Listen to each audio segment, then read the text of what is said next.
이 마태복음 25장에 나와 있는 이 열처녀 비유에 대해서 우리가 같이 말씀을 살펴볼 텐데, 이것은 비유이고 이것은 마지막 때 실제로 일어날 일에 대한 것에 대한 비유이다. 이런 일들이 일어날 것이기 때문에 너희는 깨어있어라, 너희는 준비해라 라고 하는 것이 이 비유를 주신 예수님의 목적, 하나님의 목적인 것을 우리가 기억해야 되겠습니다. 마태복음 24장에 보면은 주의 임하심과 세상 끝에 무슨 징조가 있습니까? 라고 제자들이 물었고, 그것에 대한 답으로 예수님이 24장에 마지막 때 일어날 일에 대해서 쭉 말씀하고 있습니다.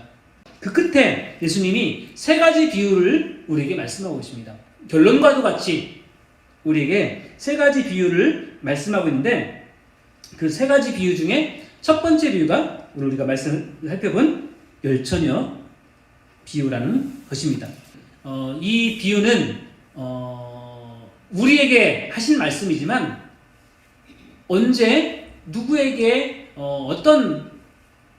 그러니까 언제 어떤 대상으로 예수님이 말씀하셨냐면 2000년 전에 팔레스타인에 있는 그 유대인들에게 이 말씀을 하셨다는 것을 우리가 기억을 해야 되겠습니다. 그래서 우리는 두 가지를 좀 극복을 해야 되죠. 시대적인 장벽이 있습니다. 2000년 전으로 돌아가야 되겠고, 또 어떤 문화적인 장벽이 있죠. 그럼에도 불구하고 우리가 기도하고 믿음으로 나아갈 때 하나님께서는 우리가 마지막 때 어떻게 살 것인가에 대해서 충분히 알 수 있을 만큼 우리에게 은혜를 허락해 주실 것입니다. 우리가 이 성경에 담겨있는 모든 비밀과 모든 하나님의 뜻을 충분히 깨달아 알 수는 없겠지만, 그러나 하나님은 우리에게 은혜를 주시기 때문에 우리가 이 말씀을 통해서 알아야 될 충분한 은혜를 우리에게 허락하여 주고 계심을 우리는 믿음으로 고백해야 되겠습니다. 25장 1절에 보면 그때 천국은 마치 등을 들고 신랑을 맞으러 나간 열처녀와 같다 하리니 라고 말씀하고 있습니다. 1절에 천국은 열처녀와 같다 라고 말씀하고 있습니다. 이거는 뭐에 대한 설명이냐면 열처녀에 대한 설명이기도 하지만 이것은 천국이 이렇다라는 것을 우리가 기억해야 되겠습니다. 천국은 이런 것이야. 이런 것이 뭐야? 열처녀를 통해서 이루어질 사건, 이 사건이 천국의 모습이라는 겁니다. 그러면 천국의 모습이 어떤가? 그것은 열처녀 사건을 통해서, 열처녀 비유를 통해서 우리가 깨달아 알아야 되겠죠? 어떤 사람이 미련한 처녀이고 어떤 사람이 슬기로운 처녀일까요? 등불은 미련한 처녀나 슬기로운 처녀나 등불은 다 가졌습니다. 근데 그 미련함과 슬기로움을 구분하는 것이 있는데 그것이 뭐냐? 바로 기름이라는 거죠. 기름이 있는 자는 슬기로운 처녀이고 기름이 없는 자는 미련한 처녀라고 성경에서는 그렇게 말씀하고 있습니다. 이 미련한 처녀들도 나름대로 본인들 생각할 때 이 정도면 충분해 라고 생각할 정도의 기름과 등불은 가지고 있었습니다. 25장 8절 같이 말씀을 한번 읽도록 할까요? 같이 말씀 읽겠습니다. 시작. 미련한 자들이 슬기 있는 자들에게 이르되 우리 등불이 꺼져가니 너희 기름을 좀 나눠 달라 하거늘. 한국말로 써있으니까 다 우리가 판단할 수 있겠죠. 자, 이 말씀에 의하면 미련한 처녀들이 가지고 있는 등불에는 기름이 있었나요? 없었나요? 기름이 있었습니다. 참 중요한 말씀이에요. 미련한 처녀들은 나는 신랑이 오는 것을 원치 않아. 그러니까 기름을 안 준비할 거야. 그리고 신랑을 맞으러 나가지도 않을 거야. 이렇게 하지 않았다는 거예요. 미련한 처녀들도 신랑을 기다렸습니다. 신랑이 올 것을 기다렸고 또 준비했습니다. 나름대로 준비했어요. 등불도 준비했습니다. 등불이 아예 없었다. 이러면 우리가 참 이 말씀을 해석하기가 쉬울 것 같은데 등불이 있었습니다. 그리고 그 등불 안에 기름도 있었습니다. 왜? 꺼져간다라고 말씀하고 있으니까요. 시간이 어느 정도 지났는지 정확하게 기록하고 있지만 시간이 조금 지나진 않습니다. 왜요? 이 처녀들이, 열처녀들이 다 신랑이 올 것을 기다리고 있다가 너무 안 오니까 졸았습니다. 그 정도로 뭐 졸았다는 것은 1, 20분 있다가 신랑이 오진 않았다는 거죠. 뭐 정확하게 모르겠습니다. 한두 시간 후에 왔는지 아니면 5, 6시간 뒤에 왔는지 10시간 뒤에 왔는지 정확하게 알지 못하겠지만 어쨌건 본인들이 생각할 때 그들의 문화적 관점에서 이 정도면 신랑이 올 거야 라고 생각했는데 그 정도로 등불을 준비했는데 그때 신랑이 안 왔다는 거예요. 그때까지는 기름이 있었다는 것입니다.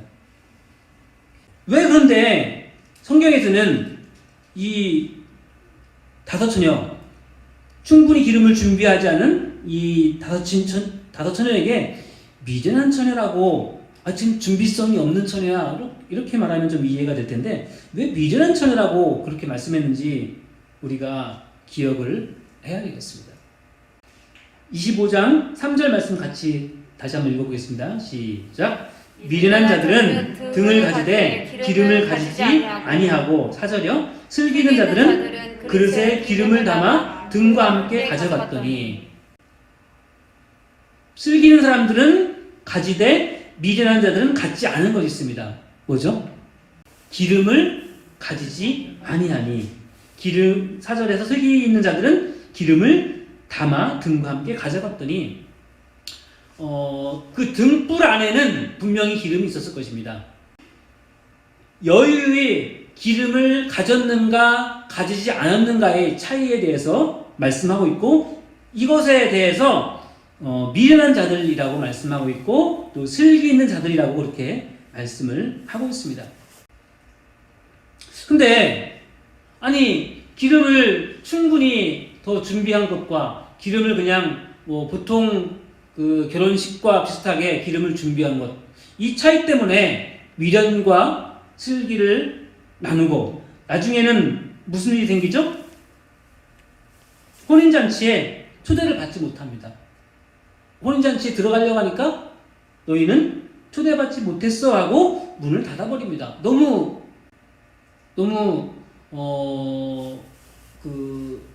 뭐라고 할까요? 어떻게 표현해야 될까요?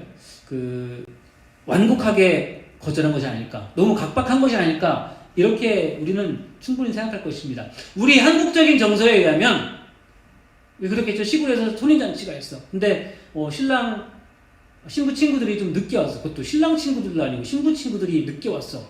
그런다고 당신들 오지 마. 안 돼. 이렇게 할 수 있는 한국적인 문화는 절대 아닐 것입니다. 그죠? 그래서 우리 문화적인 개념으로 이 마태복음 25장에 나오고 있는 이 열처녀의 비유를 해석한다면 참 어려움이 있을 수도 있다는 것이죠. 결론적으로 말씀드리면 이것은 시간 계산의 문제가 아니라는 것이죠. 이 등불은 뭐냐면요, 초청장입니다. 초청장. 이 등불이 없으면 혼인잔치에 들어갈 수 없습니다. 등불이 있으면 혼인잔치에 갈 수 있습니다. 그죠? 등불이 있으면 혼인잔치에 갈 수 있고 등불이 없으면 혼인잔치에 갈 수 없습니다.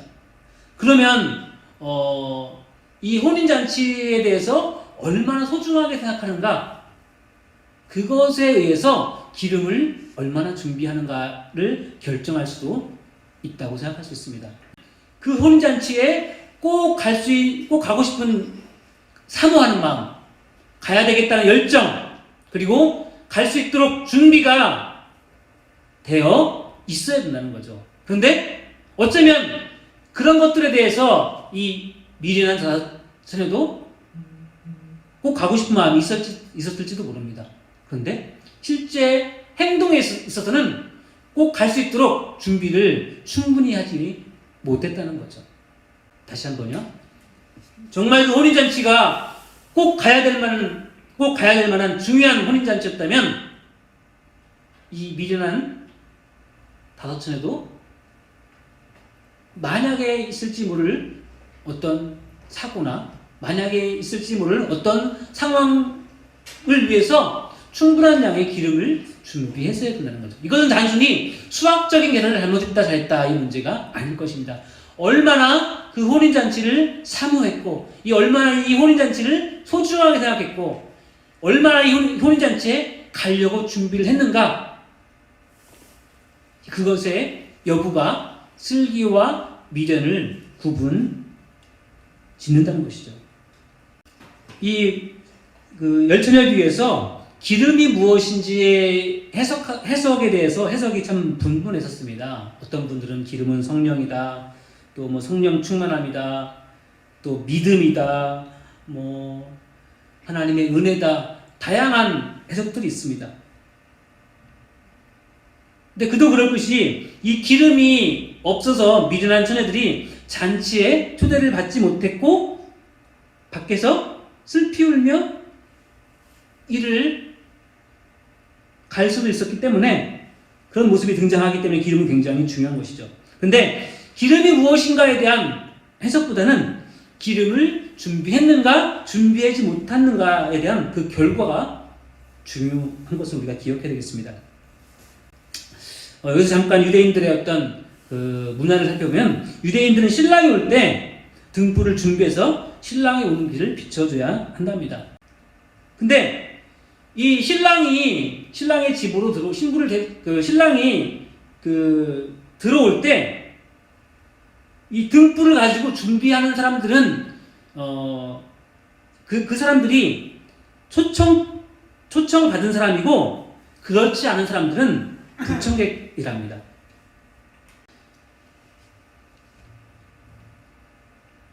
성경에서는 이 비유를 말씀하시고 뭐라고 마무리를 하시냐면 13절에 보니까 그런즉 깨어 있으라 라고 말씀하고 있습니다. 이상하죠? 그런즉 깨어 있으라. 왜 성경에서는 그런즉 깨어 있으라 라고 말씀하셨을까요? 자, 미련한 다섯 처녀는 미련해가지고 잠만 자다가 신랑이 오는 것을 놓쳤나요?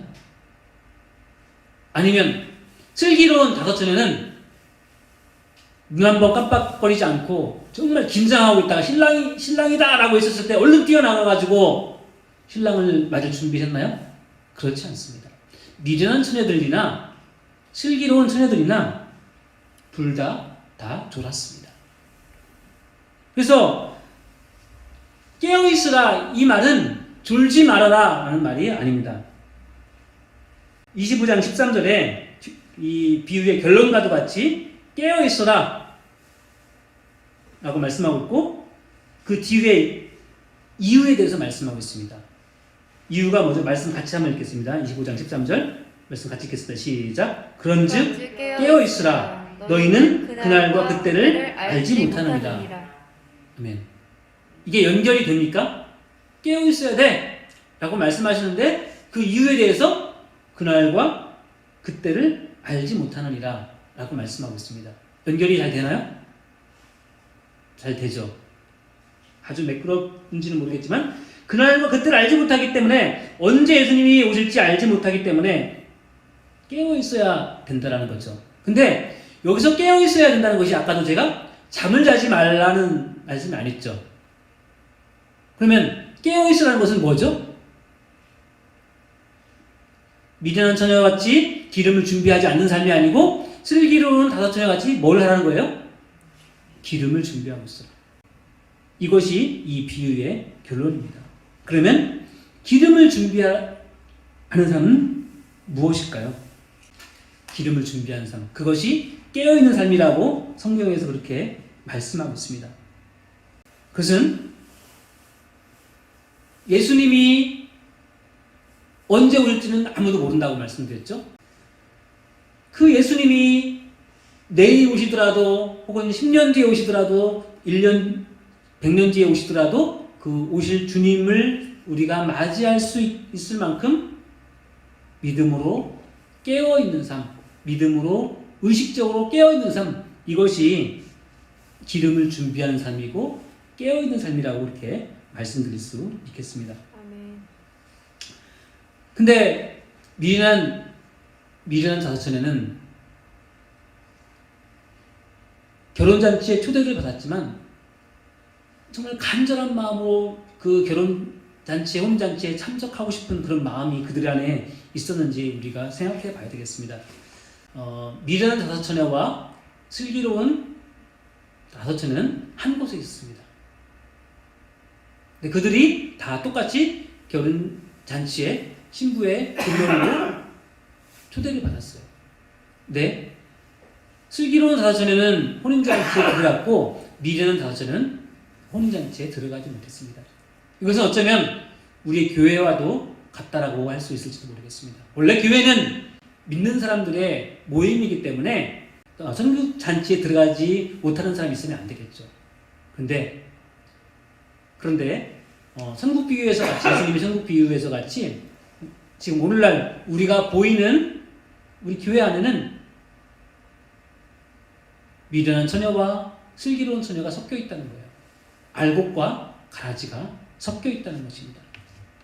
내가 알곡인지, 내가 가라지인지, 내가 슬기로운 처녀인지, 내가 미련한 처녀인지는 어쩌면 내가 알 수 있을지도 모르겠습니다. 오늘날 존재하는 모든 세계의 교회들은 슬기로운 처녀와 미련한 처녀, 그리고 알곡과 가라지가 다 섞여 있다는 거죠. 이 안에는 등불은 있습니다. 근데 예수님이 5년 뒤, 10년 뒤, 20년 뒤에 오시더라도 신랑이다! 라고 외쳤을 때 나가서 등불을 꺼뜨리지 않고 기름을 떨어뜨리지 않고 예수님을 맞이할 수 있는 그런 간절한 마음을 가지고 예수님의 오심을 사모하며 또 기다리며 준비하고 있는 사람들이 있기도 하고, 그렇지 않고 세상의 연락과 세상의 기쁨과 세상이 주는 기쁨 속에 빠져가지고 예수님의 오심에 대해서 그렇게 중요하지 않게 생각하는 사람들도 있다는 것입니다. 이사야서 22장 22절에는 그런 말씀이 있습니다. 내가 또 다윗의 집의 열쇠를 그의 어깨에 두리니 그가 열면 닫을 자가 없겠고 닫으면 열 자가 없으리라는 말씀이 있습니다. 신랑이 올 때 문이 닫히고 신랑은 또 그 결혼식의 주인은 사람들을 초대할 수도 있고 닫을 수 있는 그런 권한이 그들 안에 있습니다. 누가복음 13장 24절에서 28절에 보면 그런 말씀이 있습니다. 좁은 문으로 들어가길 힘쓰라. 내가 너에게 이르노니 들어가길 구하여도 못하는 자가 많으리라. 집주인이 일어나 문을 한 번 닫은 후에 너희가 밖에 서서 문을 두드리며 주여 열어주소서 하면 그가 대답하이르되 나는 너희가 어디에서 온 자인지 알지 못하노라 하리니 그때 너희가 말하되 우리는 주 앞에서 먹고 마셨으며 또는 주는 또한 우리를 길거리에서 가르쳤나이다 하나 그가 너희에게 말하여 이르되 나는 너희가 어디에서 왔는지 알지 못하노라. 행악하는 모든 자들아 나를 떠나가라 하리라. 13장 28절 너희가 아브라함과 이삭과 야곱과 모든 선지자는 하나님 나라에 있고 오직 너희는 밖에 쫓겨난 것을 볼 때 거기서 슬피 울며 이를 갈리라. 우리가 천국잔치에 다 초대를 받았지만 하나님께서는 초대권이 있는 사람은 천국잔치에 들여보내시고 초대장이 없는 사람은 천국잔치에 들여보내지 않으신다는 겁니다. 기름이 있는 자는 혼인잔치에 들어가고 기름이 없는 자는 혼인잔치에 들어가지 못하였듯이 우리가 다 같이 초대를 받았지만 어떤 사람은 이 하나님 나라에 들어가는 사람이 있고 어떤 사람은 하나님 나라에 들어가지 못하는 사람이 있고, 그래서 어떤 사람들은 하나님 나라에서 슬픔이 없고 눈물이 없고 고통이 없는 그 세상에서 하나님과 함께 영원한 안식과 평안을 누리지만 어떤 사람은 그 천국에 들어가지 못하고 밖에 쫓겨나서 슬피 울며 이를 간다라고 말씀하고 있습니다. 계시록 3장 7절에 빌라델피아 교회의 사자에게 편지하노라. 거룩하고 진실한 다윗의 열쇠를 가지니 곧 열면 닫을 사람이 없고 닫으면 열 사람이 없는 그가 이르시되 라고 말씀하고 있습니다. 천국문은 항상 열려있는 것이 아니고 하나님의 때가 됐을 때 닫힌다는 것입니다. 25장 10절에 보면 그들이 사러 간 사이에 신랑이 오므로 준비하였던 자들은 함께 혼인잔치에 들어가고 문은 닫힌지라. 예. 천국잔치의 문이 닫힐 때가 있다는 것입니다. 이 문이 닫힌지라는 말씀은 완료의 상황입니다. 더 이상 닫히고 난 다음에 열려지지 않는다는 것입니다. 문이 닫혀가지고 여보세요 저 알잖아요, 한 번만 들어가게 해주세요 라고 아무리 외치고 하나님 주여 주여 아무리 외친다 할지라도 이미 닫힌 천국문은 다시는 절대로 열려지지 않는다는 것입니다. 책을 보니까 팔레스타인에서는 잔치가 시작되면 손님의 안전을 위해서 문을 다시 열어주지 않는답니다. 이것이 그들의 문화랍니다. 잔치에 참여하도록 모든 사람들이 다 초청을 받았습니다. 또 어쩌면 우리 손에는 지금 다 등불을 가지고 있을지도 모릅니다. 그런데 어떤 사람은 혼인잔치 들어가는 사람이 있고 어떤 사람은 혼인잔치에 들어가지 못하는 사람이 있다는 것입니다.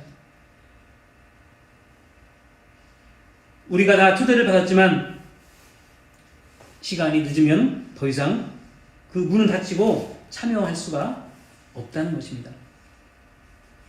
우리 구원 역시 마찬가지입니다. 하나님 나라에 들어갈 기회는 우리가 항상 우리 앞에 열려 있습니다. 하나님은 지속적으로 순간순간 끊임없이 우리를 부르십니다. 우리가 회개하고 돌아오기를 지속적으로 반복적으로 그런 기회를 우리에게 주십니다. 그런데 하나님은 끝없이